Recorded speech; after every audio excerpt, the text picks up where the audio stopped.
Hi, everyone. It's Allison Williams here, your law firm mentor, and welcome to another episode of the Crushing Chaos with Law Firm Mentor podcast. And this week, having just come off of the high of our 100th episode, I wanted to share with you a quick throwback to our very first episode. So as you guys know, we are always in a state of getting better. We are never going to stop growing. And in the mindset of never stop growing, we of course recognize that what we did a year ago, 2 years ago, 5 years ago is never going to be the same as what we're doing right now, because we're always learning how to change, how to improve, how to evolve. And one of the things that I wanted to bring you guys was our very first episode for a lot of reasons.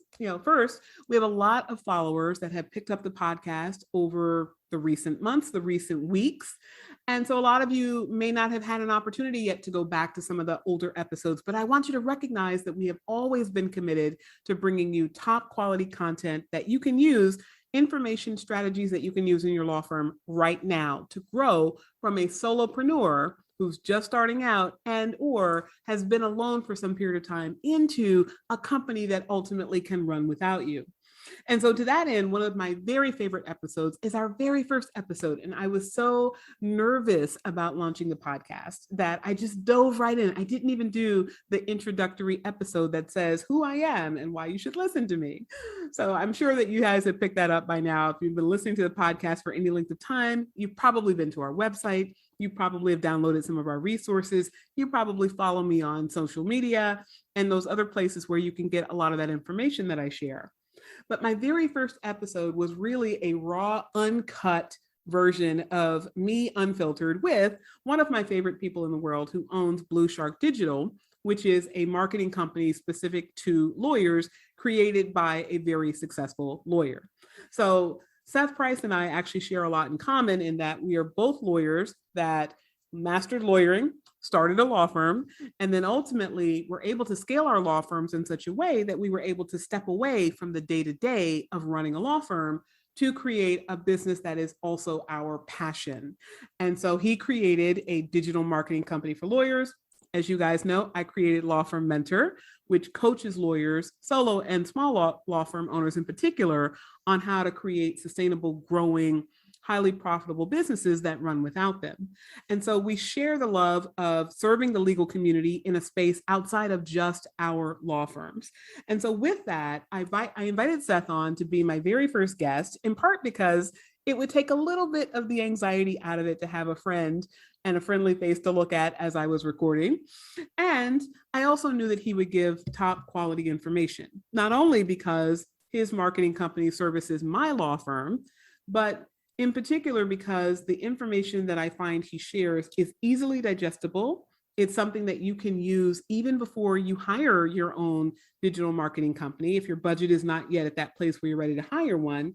And I also feel that he's very relatable because, like me, he has also gone through the process of using the strategies that he teaches in his own business. So there's a little bit more authenticity, tried and tested truth to what he's sharing because he's done it before.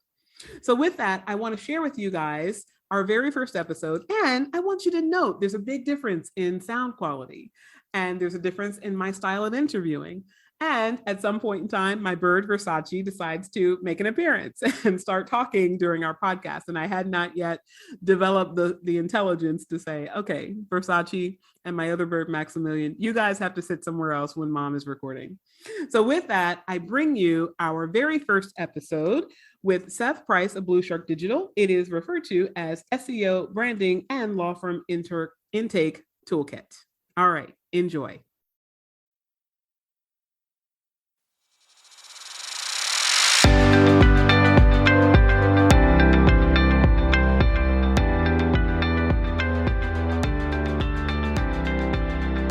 Hi, everybody. It's Allison Williams here, your law firm mentor. Law Firm Mentor is a business coaching service for solo and small law firm attorneys. We help you grow your revenues, crush chaos in business, and make more money. Today, we welcome to the podcast Seth Price. An accomplished attorney and transformational thought leader, Seth Price is the founding partner and business backbone of Price Benowitz LLP in Washington, D.C., as well as the founder and CEO of Blue Shark Digital. Seth took a two-person law firm and scaled it to 38 lawyers in less than a decade. Now, Seth has taken that same digital power that built his firm to create the best-in-class digital agency focused on the legal sector in Blue Shark Digital. Seth has been a frequent lecturer and moderator of some of the largest and most influential law conferences in the United States, speaking on tools and strategies law firms can use to align their business development with changing consumer habits. He has spoken on topics including, but not limited to, how to build a firm, ethics, best practices for firm operations, search engine optimization, and digital marketing as a whole. All right, so as I said earlier in our introduction, today we have the Seth Price of Blue Shark Digital. I'm really excited to have Seth on the show because Seth is one of my favorite marketers because he's one of those unusual types that also happens to be a lawyer. So he understands not only how to build a law firm because he built his law firm from 2 to 38 lawyers in a relatively short period of time, but he also did that with the strategy that I think we all have kind of come to see as vogue nowadays in the legal industry, which is search engine optimization. So Seth, welcome to the show. Awesome to be here again. Yeah. So let's dive right into this. So search engine optimization, I think people have a conception of what that is, but I'd really like you to define that for maybe the novice or someone that might have been misled as to what that actually is in the marketplace. Sure. Really, great question because search engine optimization is what it says. It's optimizing your website for a search engine. But people often use that term for everything in digital marketing. And so they say, I need SEO. Well, some people do, some people don't. What I think of SEO as, how I define it, is the organic side as opposed to the paid side of search. So paid search are Google AdWords, PPC, that go at the top of the page. There's a map, which may have a paid listing as well, and then local search results as well as organic below those. So search engine optimization, or SEO, is the art of putting yourself either on the map in that 3-pack or the organic listings below. Okay, so that is a very clear definition of what that is. And we know, of course, that the value of that, getting yourself into that 3-pack or as high up on the search engine listing as possible, is that people will see you more frequently because people stop searching after the first page, right? Well, right. If you're not on the first page, you're nowhere. And the frustrating part about SEO, I'll start with the frustrating, is that Google really likes money, right? Their stock price keeps going up and up. They're competing with Amazon and Apple. And so they want more and more money, which means there's more and more real estate at the top of the page dedicated for paid search, so that it's more and more important to not just be on the first page, but be further up the first page because there's so much paid real estate that gets between you and the audience, so that if you're not in that upper third or at least half of the organic, even then you're really not in great shape. Well, see, that's the real problem because as I see it, the fact that people are able to buy their way higher up the page, a lot of marketers, a lot of lawyers, when they're starting to work with marketers, they get this idea that unless I'm spending $10,000, $15,000, $20,000 a month, it really isn't worth my while to even bother because I can't buy my way onto the first page. So what do you say to someone who has that idea? Well, there are a couple different reactions. Let's take it from the paid point of view. The good thing about paid is that you can turn it on almost like a spigot. There's quality score, which means it takes a little bit of time before your ad is liked and trusted by Google to get a fair price. But within reason, you can set whatever budget you want, and assuming that the clicks are within reason, you can get X number of clicks that will get you X number of calls that will get you X number of clients. And if you're in a market where it's almost like a stock price. If you're trying to buy a stock that's at $2,000, you have $500, you can't buy very many shares. So you have to be cognizant of what the media costs in your market, but assume for a second, and a lot of the people listening today who are either outside of the medical malpractice personal injury space, who might be in, family law in a smaller town, the clicks may not be that expensive. And so that with a reasonable budget, $1,000, $2,000, you may be able to get a substantial number of clicks and get those to convert into monetizable clients. From the organic side, we have a whole different issue that we're battling, which is it's not an on-off switch like paid.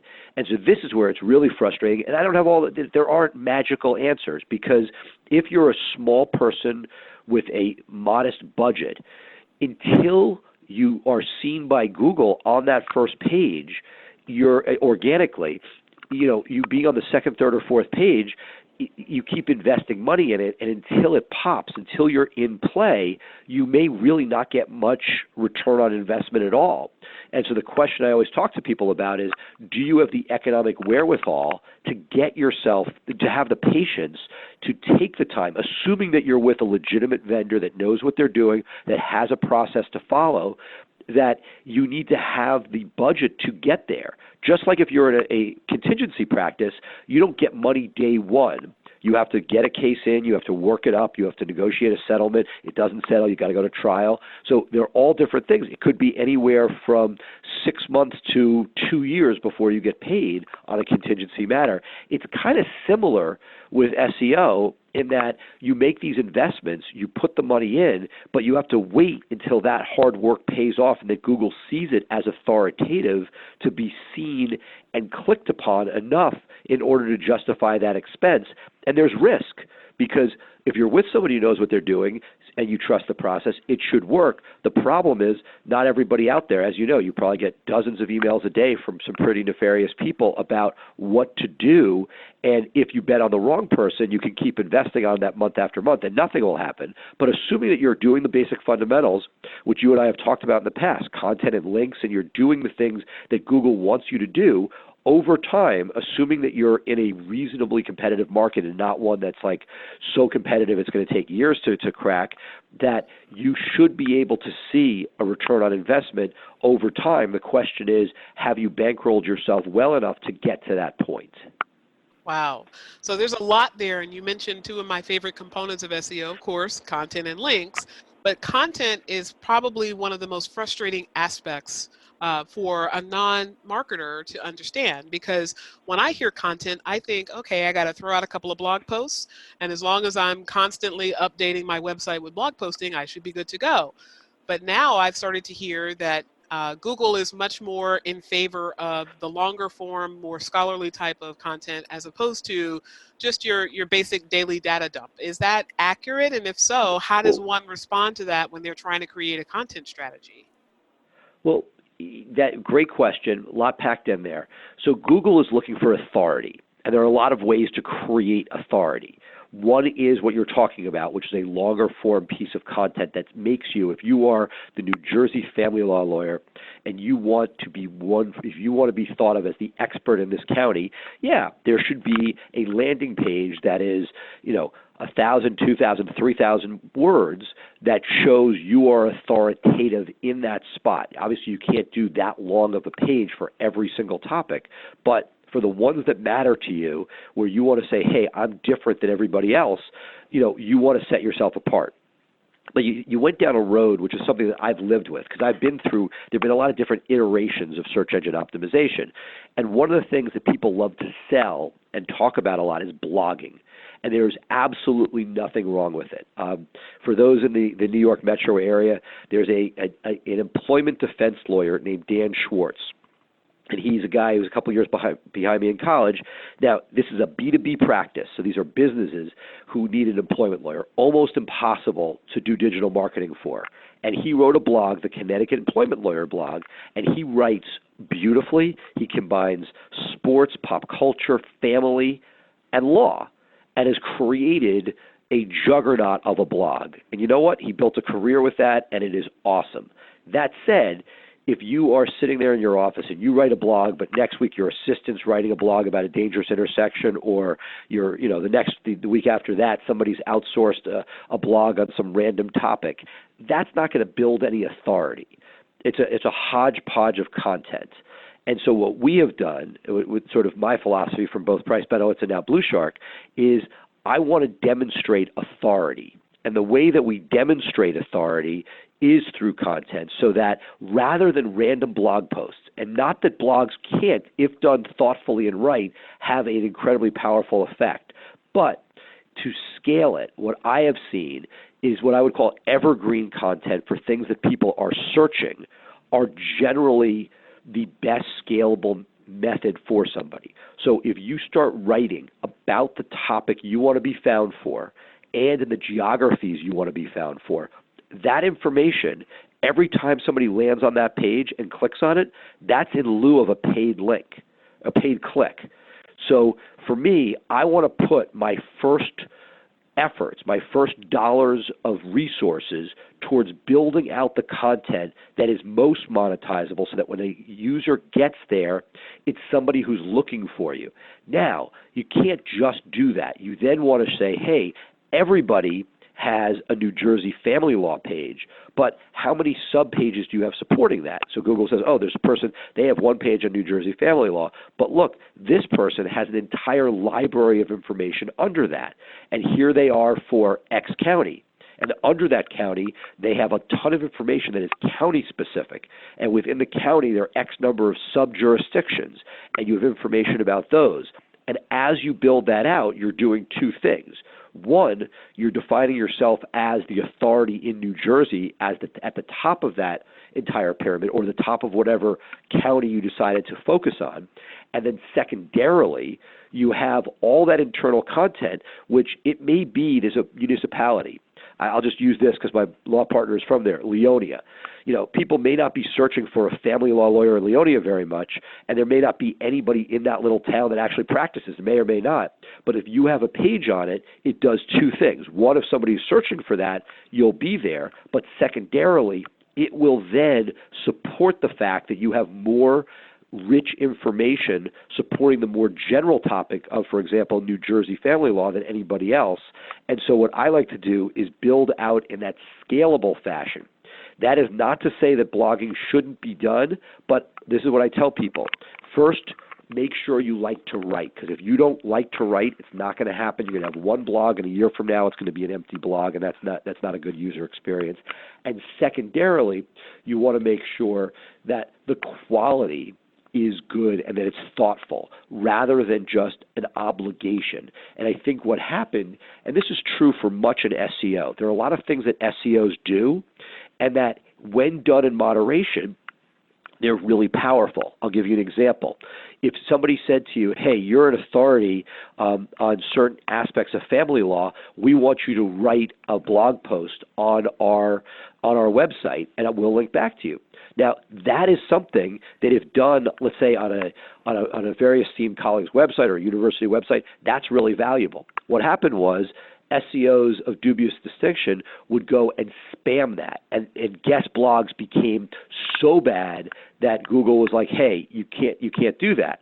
Now, if you listen to, this is way back in a prior iteration of their web spam team, but what they said is it's not that guest blogs are bad. It's that spammy guest blogs are bad. So that what I would say is if you do things real, they're great, but if you do it solely to manipulate the search engines, that's the problem. So what I would say is, great high-quality content scaled for the area and type of law that you want to practice, great. A blog only if it's adding value. If it is doing something that is answering a specific burning question, great, or something of interest. But what generally happens is one of two things. One, it is not very good and it just sits there filling up space on your site, which is not a good thing. Or two, that it gets you traffic. And traffic is good for a website, but it's not monetizable traffic. And so I have seen that some people who've used a blog strategy get disappointed because they get traffic, which again has positive effects, but not monetizable traffic. Nobody wants to hire you. And that as the Google algorithm, and there have been a bunch of core updates, get more specific, what's happened is that they're not showing those less important results. The blogs, oh my God, I got all this traffic. Well, who cares? The people aren't from New Jersey. They can't hire you. And that Google is trying more and more to figure out what is the actual question that somebody's asking and get that answered. And it's getting more specific of how it does that. And blogs, to me, have been less good at doing that than answering in a finite way what's needed in a logical way so that everything you want to be found for can be covered conclusively. Wow. So there's a lot to this, and a lot more than I think most people probably realize, because I think a lot of people would just think, hey, I'll hire a summer intern and just have them crank out the articles on family law, chop up a brief I wrote, and poof, I've got data. But it seems like it's a lot more strategic than that, and you can really get yourself into a world of wasted energy and space if you just start throwing things online and saying, well, there I've got my blog post, so therefore I should have some content to work with, right? Right. And look, something is better than nothing, but what kills me is, and you look at the big players, from FindLaw on down, where they have blog packages. We're going to give you, our SEO is 4 blog posts a month. And the thing that kills me is that I get why they do it. It's easy to sell. It's finite. It sounds good. I just know that it's not going to move the needle.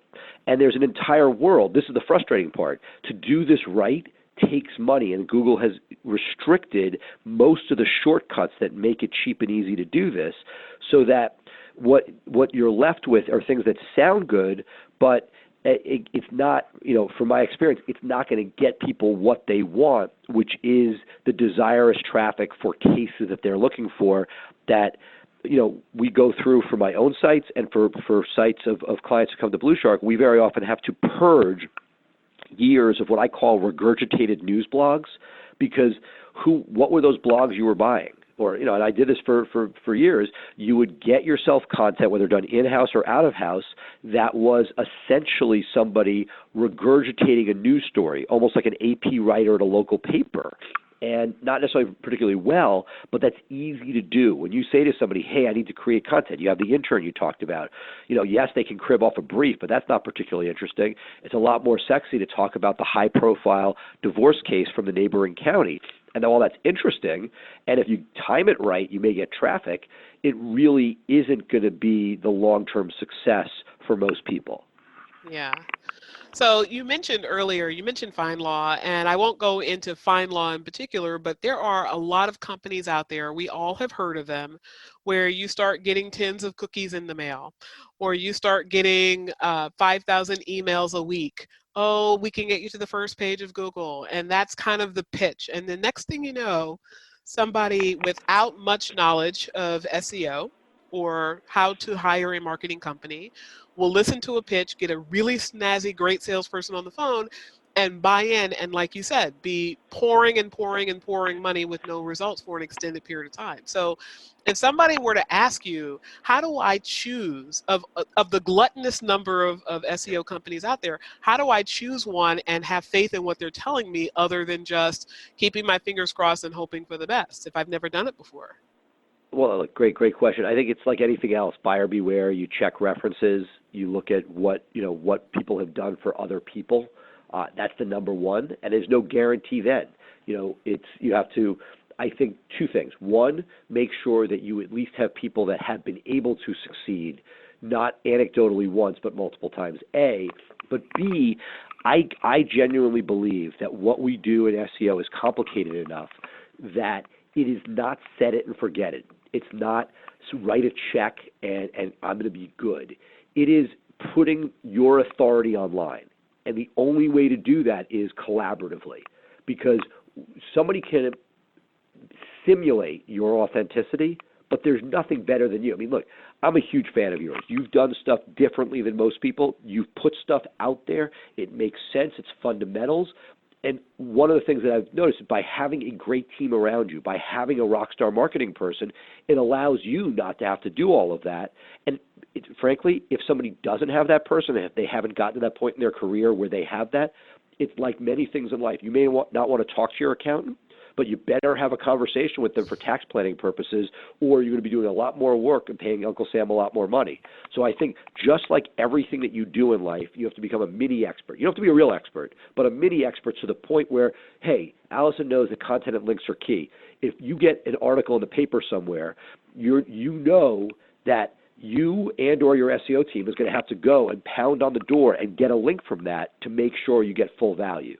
And if you have an area of law that you want to expand into, that you're going to need to make sure that you are prepared to get the right content there. Sometimes it can be done by outside writers, and sometimes it's going to have to be done by the lawyer you hired who's been doing that for 10 years and making sure that you can extract what it's inside their head so that you're able to show Google in text that you are, in fact, that authority leader. And the only way that happens is to be part of that process and not just outsource it. Yeah, good stuff, good stuff. So we've gotten to the idea of getting people attracted to your message, right? You're going to put some quality content online. If you're smart, you're going to hire a company that's going to be able to proliferate that quality content. You're going to have more of it in lots of different areas so that Google picks you up as an authority. And then you're going to get people in the door. Now, once you get the people in the door, we have to do more than just get them here. They have to go. They have to get over our threshold as paying clients, and that, of course, is where we shift focus into intake. So I want to talk about intake because, again, one of my admirations for you is not just that you're a marketer, but you're a lawyer. So and as an owner of a law firm, you know what it is to have to constantly tweak and tool your communications department, if you will, to get people scheduled for consults and get them into paying clients. So intake 101, talk to me about what it takes to have a successful intake process in a law firm. Well, I got to say, outside of making the phone ring, the second most essential piece is this. And it is something I focused on from day one. When I divided and conquered with Dave back in his basement, he would be in charge of running the cases. I'd make the phone ring. But the second thing that I was in charge of and still am overseeing to this day is intake. We call it our client management team, but it's essentially for us a 12-person team. But it started with me and a cell phone. That's all it was. And whenever that phone rang, it didn't matter what I was doing, that was the bat phone. It wasn't our office line. It was just coming from the website, and every client got a different number as soon as they became a client. But that for until we got to the next level, we were continuing to basically, start with a cell phone, then I passed the cell phone to somebody else, and then we had two people. But the goal is instant gratification, because for those of us in the B2C space, family, criminal, injury, immigration, all of that world, if you take the words of like a John Morgan, who wrote You Can't Teach Hunger, a great PI marketer out of Orlando, we are almost like plumbers.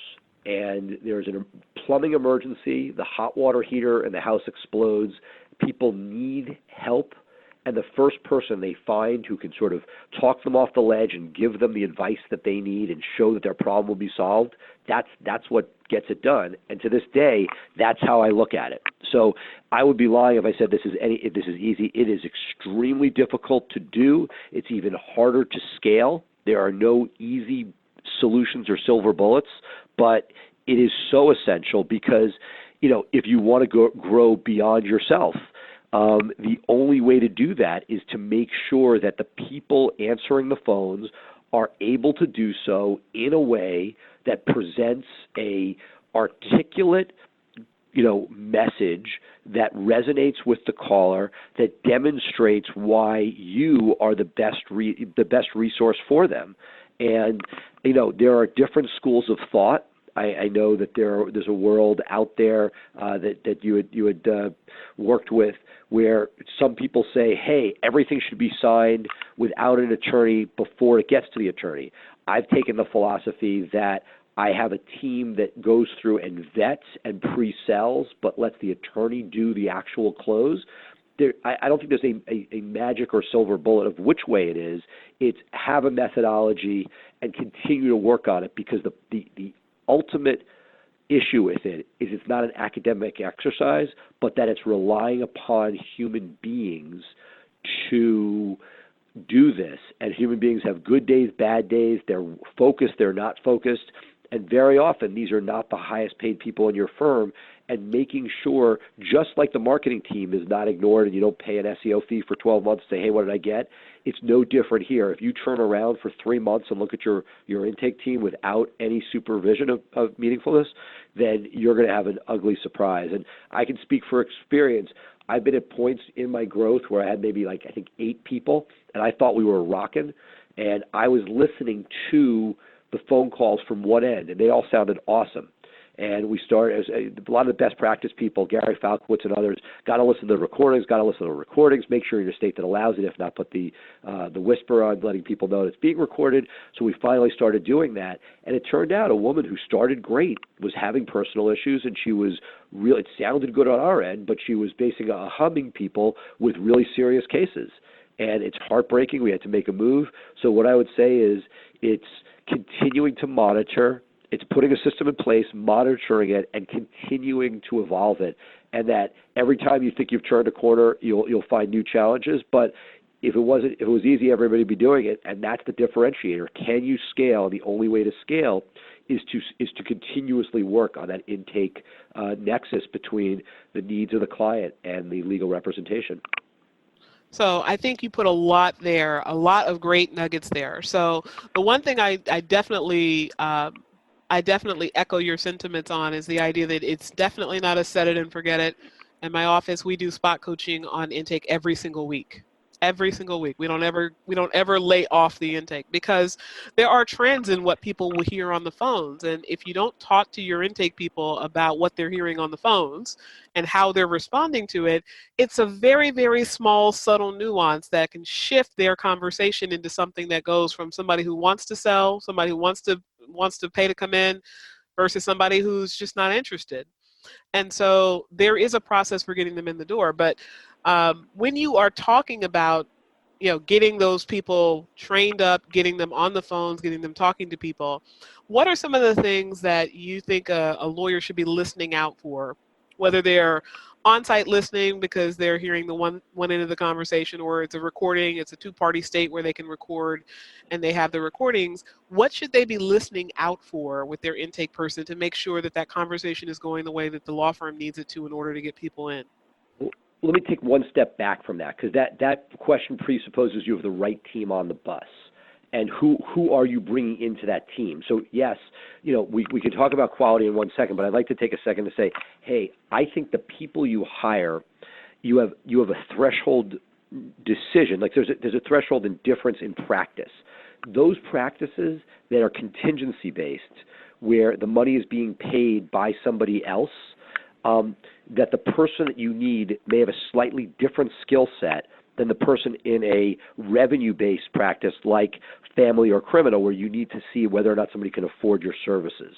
So my 2 cents is that in a contingency practice, an empathetic ear that's good at listening and letting something breathe can be very valuable, because you're trying to get as much information and bond with the person, because it doesn't matter what the person's socioeconomic or education status is. You could want that client just as much as somebody who's, a high-powered executive. The issue that you find on the other side of the aisle is that if it is something where somebody has to be able to afford you, and there's a decision between a free public defender or legal aid and you, is that, to me, you want somebody who's able to advocate and push your practice, but I really want somebody who is agile enough, A, to pick up on those subtle clues as far as, is this somebody who is right for your services as a private practitioner, and B, is able to somehow, it's almost like, I use dating analogies a lot. How can you form a mini relationship in a small amount of time, so that person goes from calling one name on number on a list to, oh, that's the person whose brother was in the Marines, just like my dad, or the person's calling from 215 and they wanted to know if I like Pat's or Gino's better. Something that localizes and takes the conversation away from, hey, I have a legal issue that I really don't want to think about, to a humanistic situation. And so the first thing I want to do is make sure that I have the right people to do it. Very, very complicated, a lot of screening, a lot of, fits and starts. We have a whole conversation about hiring alone. But then to answer your question more specifically, to morph to that, you're basically making sure that people are continuing to bring energy and enthusiasm to each and every call, which is really tough.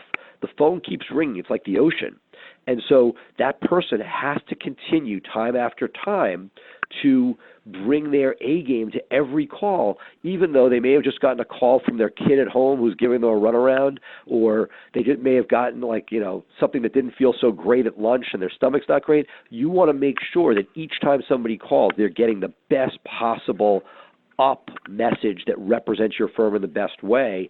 And so I want somebody who's both listening on the outside. Again, that's the easy part, but the harder part is to take the time to listen to those recordings, because what you're hearing on one side, you just need to make sure it comports with what the person's asking for on the other.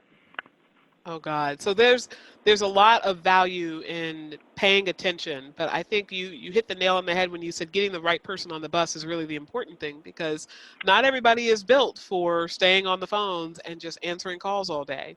And I tell people all the time, this is one of those roles in a law firm that is probably going to turn more than some of the others, right? Because Look, our model has been, we went with a recent college grad model. Not that we wouldn't hire anybody who came, but we paid at a level that we got people who are looking at this as an experience between college and law school. And as we've scaled, we've seen not only just law school, but other sort of as a first or second job in the market. It is one that is grinding, but the people that have done it successfully have gone on to some amazing things. We've had people go to top 5 law schools. We've had people go on to run call centers for Dish Network, State Department.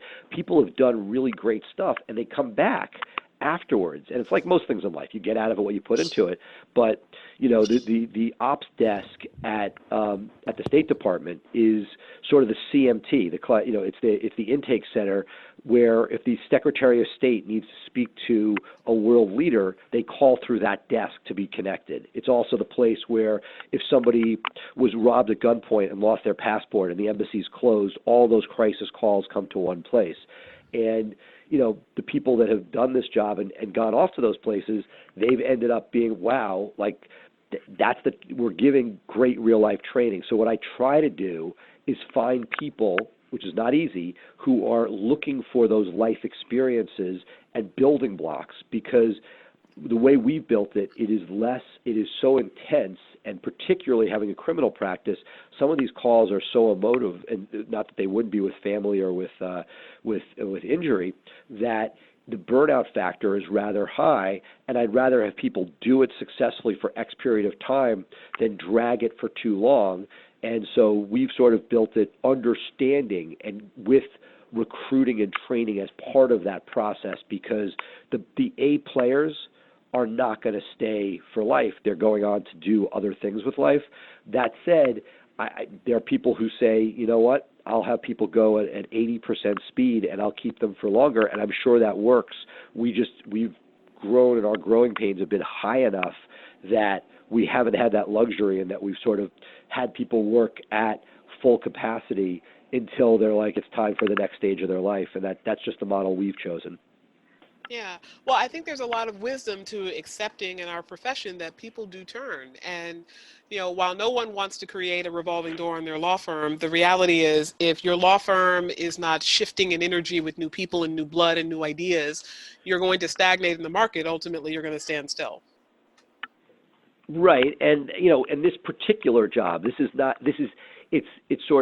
not turnover so much as it's the duty of the job, meaning turnover has a negative connotation, oh, the person doesn't want to work here anymore, versus it's a program, almost like a fellowship program for 2 years that gives you an experience with the expectation, so that, we've also, with the firm, experimented, had some really good success, particularly out of the administrative department, less out of the intake department. But for those people that want a specific area of law or paralegal experience, the amount of time that somebody spends touching clients allows them to pivot into many different areas.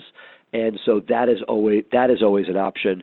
But, the way we've screened and interviewed for the client management team, it has been the people that have raised their hand have generally been with some sort of customer service experience in their prior life, usually relatively young people, but that those the customer service experience has been one of those traits that we've seen really do well when it comes to how do they respond on the phone, and that we are really just looking at keeping people as engaged and motivated. It's not easy. We're experimenting with programs all the time, trying to get more contact with the lawyers. As you grow, the intake people very often get separated from the legal team.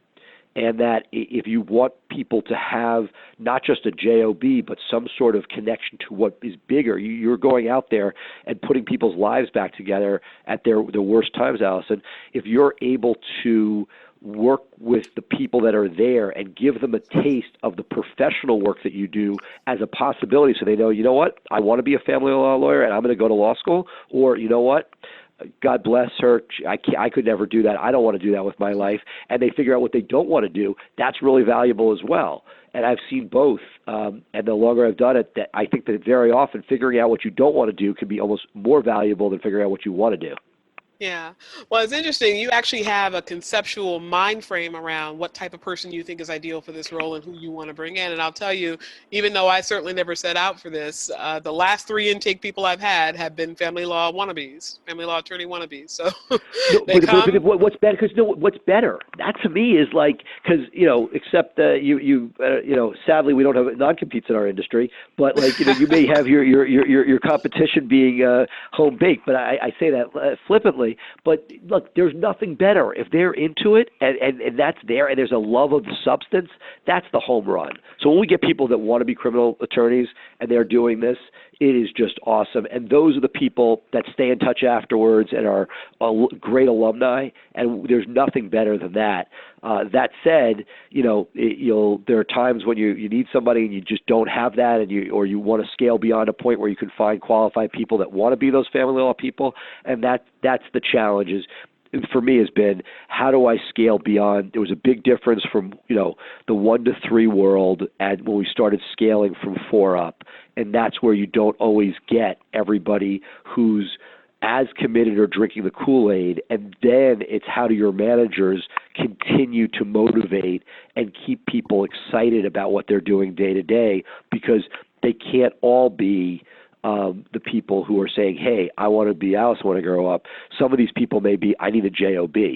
And that is the harder thing to manage than somebody who's trying to follow in your footsteps, where they're just soaking everything in, rather than I'm going to do the best at my job, but I don't have that burning desire to do family law, for example. Yeah. Well, like you said, hiring is its own special it's its own special world of analytical tools and mindset hacks and emotional intelligence that comes into getting the right people on the bus, doing the right things in the right way. But I do want to thank you, Seth, for coming and being a part of Crushing Chaos with Law Firm Mentor, the podcast. We had a great talk today about SEO and intake. As always, you're always such a wealth of information. So please let everybody know how they can get a hold of you if they are interested in SEO. And Blue Shark Digital is a company that we highly recommend. Or just in general, like you and I just get on the phone and talk from time to time about like, hey, what do you think about this or that? Email is Seth, S-E-T-H, at either Blue Shark Digital, B-L-U, no E, Shark Digital.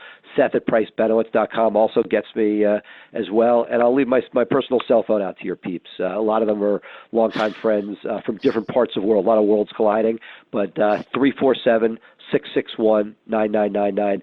Don't feel you need to be in need of services. If there's just like, hey, how did you get over this obstacle or that obstacle? Either email, call, or text. I love talking about this stuff and happy to do so.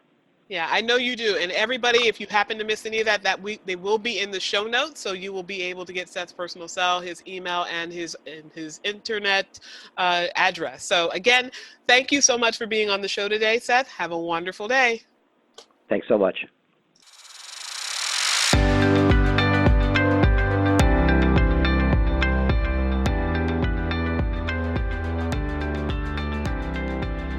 Thank you for tuning in to the Crushing Chaos with Law Firm Mentor podcast. To learn more about today's guest and take advantage of the resources mentioned, check out our show notes. And if you own a solo or small law firm and are looking for guidance, advice, or simply support on your journey to create a law firm that runs without you, join us in the Law Firm Mentor Movement free Facebook group. There, you can access our free trainings on improving collections in law firms, meeting billable hours, and join the movement of thousands of law firm owners across the country who want to crush chaos in their law firms and make more money. I'm Allison Williams, your law firm mentor. Have a great day.